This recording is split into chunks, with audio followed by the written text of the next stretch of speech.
একটা ঘটনা আমি আপনাদেরকে শোনাই যে একজন একটা খাসি আর একটা গাধা পুষত।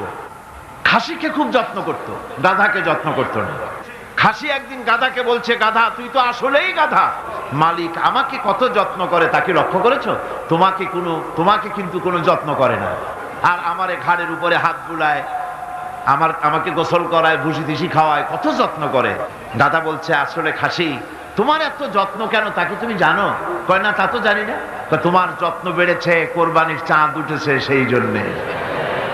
এই পৃথিবীতে অন্যায় কাজ করার পরেও যারা নাকি পৃথিবীর বুকে সুখ পায়, শান্তি পায়, কোনো জিনিসের অভাব নাই, নেতৃত্ব আছে, ক্ষমতা আছে, বাড়ি আছে, গাড়ি আছে, ইন্ডাস্ট্রি আছে, সব কিছু আছে, কোনো জিনিসের অভাব নাই, তারা অহংকারে মেতে ওঠে, ভাবে আল্লাহ বুঝি খুব রহমত করতেছেন। না, পর্যা পাও না সব এখানে শেষ করে দিল।